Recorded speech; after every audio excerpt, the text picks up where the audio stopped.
अस्सलाम वालेकुम, आप देख रहे हैं उर्दू पॉइंट। मेरा नाम बिलाल अब्बासी है। इस वक्त मैं मौजूद हूँ, मेरे कैमरामैन आपको बता रहे हैं कमिश्नर ऑफिस।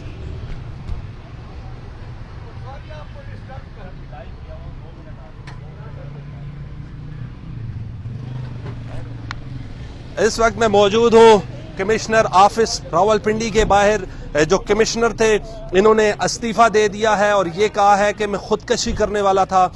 अभी ये बराह रास्त मनासिर बता रहे हैं आपको। अभी की खबर ये है कि कमिश्नर रावलपिंडी को गिरफ्तार भी कर लिया गया है। इनका नाम था लियाकत अली चट्ठा साहब इनका नाम था। रावलपिंडी क्रिकेट स्टेडियम में गए, उन्होंने वहां पर प्रेस कॉन्फ्रेंस की। इनके जो अंडर थे 15 कौमी और सूबाई हलके आते थे। अब तक की सबसे बड़ी खबर यह है कि कमिश्नर रावलपिंडी लियाकत अली चट्ठा ने खुद को आज ओहदे से अलग कर लिया है और ये कहा है कि जो इलेक्शन में रिगिंग हुई है मैं इसको बर्दाश्त नहीं कर सकता। मेरे सामने जीते हुए कैंडिडेट्स को हराया गया है। अभी खबर ये है कि उनको गिरफ्तार करके भी ले जाया गया है। मेरे साथ मौजूद हैं सुप्रीम कोर्ट ऑफ पाकिस्तान के वकील हैं बाबर अवान साहब के भाई फारूक अवान साहब। इनसे बातचीत करेंगे कि यहाँ पे आ जाइएगा, इजी होगा। ये बताइएगा कि कमिश्नर रावलपिंडी जो चट्ठा साहब थे इन्होंने इस्तीफा दे दिया, इस हवाले से आपका क्या कहना है? बिस्मिल्लाहिर्रहमानिर्रहीम, इय्याका नअबुदु व इय्याका नस्तईन। मैं ये समझता हूँ कि चट्ठा साहब वो ब्यूरोक्रेसी में एक बड़ा साफ सुथरा नाम था और इसी वजह से उन्होंने अपने खुद भी बताया कि पिंडी के बहुत सारे पूरे डिवीजन के ऐसे उन्होंने प्रोजेक्ट किए हैं कि जो मिसाली प्रोजेक्ट थे तरक्याती कामों के।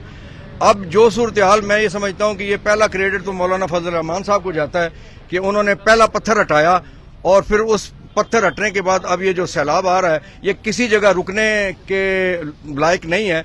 जो चट्ठा साहब ने इस वक्त सूरत हाल सामने रखी है कि पिंडी डिवीजन के जितनी कौमी असम्बली की और सूबाई की असम्बली की सीटें, उन पे जिन लोगों ने जो वोट लिया हुआ था उस वोट को 3 बजे तक 4 बजे तक जो लोग जीत रहे थे 40-50 हजार से, पता चला उनकी अगली 3 बजे तक वोटें जो है 20,000 होगी और जिसकी कोई 15,000 वोटें थी उसकी 1,20,000 होगी। तो ये सारी चीजें रातों रात की गई। मैं अपने कोटे की बात करता हूँ कि वहां पे इस वक्त सूरत हाल ये है।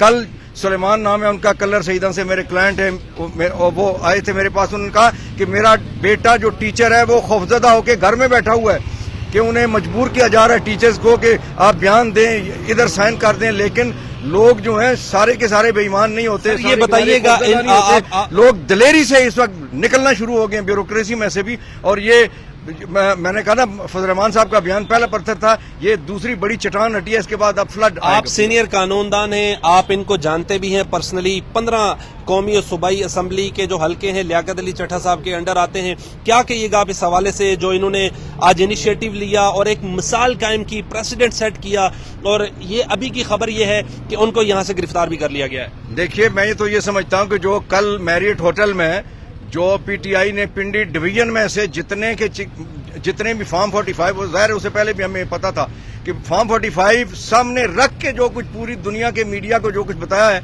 वो चट्ठा साहब ने उसी को। हर आदमी इस कदर बेज़मीर नहीं होता कि वो चीजें बर्दाश्त कर सके। उन्होंने कहा है कि मैं खुदकुशी करने लगा था। मैं तो चूंकि अभी ट्रैवल करके आ रहा हूँ और चलते चलते आप जैसे दोस्तों की टेलीफोनों से पता चला है। उन्होंने कहा कि मैं अपने आप को खुदकुशी के जरिए से मौत इन 15 था, लेकिन मैंने हराम मौत जानते हुए मैंने कहा कि कौम के सामने ये चीज रखूं और उन्होंने कौम के सामने ये रख दिया है। मैं समझता हूं कि इन 15 में से कोई एक हल्का ऐसा नहीं है जितने हल्कों की बात की जा रही है, क्योंकि फॉर्म 45 सारे हमारे पास मौजूद है, वो सारी तफसील हमारे पास मौजूद है। इन इलेक्शन की क्या क्रेडिबिलिटी ले गई है और खास तौर पर जो इनकी जो रिस्ट्रिक्शन में 15 के लगभग कौमी और सूबाई असम्बली के हल्के आते हैं उनकी क्या क्रेडिबिलिटी है? देखिए, चारों सूबों में इस वक्त लोग एहतजाज पे हैं। सिंध में जो कल जीडीए और बाकी जमातों ने जो एहतजाज किया है वो तारीखी था। इसी तरह से बलूचिस्तान की मेन शाहराहें सारी की सारी बंद हैं।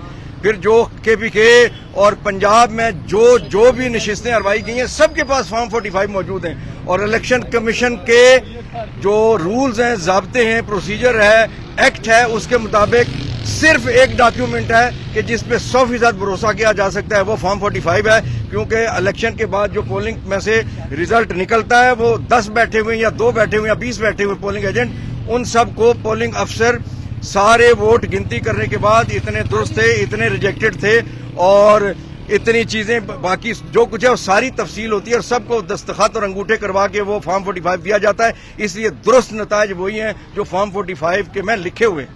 یہ بتائیے گا کہ الیکشن کمیشن کی جو پریس ریلیز آئی ہے انہوں نے کہ ہمارا کوئی پریشر نہیں تھا, ہم نے ان کو کبھی کچھ کیسا نہیں کہا, اور اسی بیس پر سینئر صحافی جو پنڈی کے بیٹ رپورٹر سے موجود ہیں انہوں نے کہا ابھی کچھ دیر پہلے ان کو یہاں سے گرفتار کر کے لے جایا گیا ہے. What next? اب اس لیے اس وقت جو چیف الیکشن کمشنر صاحب جو کچھ کہہ رہے ہیں پوری قوم ان پہ عدم اعتماد کر چکی ہے. کوئی ایک جماعت ایسی نہیں ہے جو پورے ریزلٹ کو مانتی ہو, انکلوڈنگ نون لیگ, انکلوڈنگ پیپلز پارٹی, وہ بھی کہتے ہیں ہمارے ساتھ بھی دھاندلی ہوئی. تو یہ کیسا چیف الیکشن کمشنر تھا؟ یہ قاضی صاحب کو سلام ہے, سلیوٹ ہے میرے اس سے قاضی القضاء کو کہ جنہوں نے آخری ہفتے میں جو کچھ کیا جس کی وجہ سے قوم کو یہ کچھ سارا دیکھنا پڑ رہا ہے.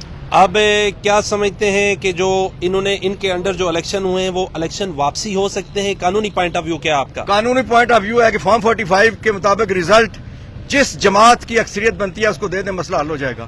یہی سارے کہہ رہے ہیں, یہی لوگ چاہ رہے ہیں, اور یہی قانون کا تقاضا بھی یہی ہے. اسی کے مطابق نوٹیفیکیشن ہونے چاہیے. بہت شکریہ. فاروق اوان صاحب ایڈوکیٹ سپریم کورٹ میرے ساتھ موجود تھے. اس طرف آپ دیکھ سکتے ہیں یہ کمشنر آفس ہے, یہ مین انٹرنس ہے.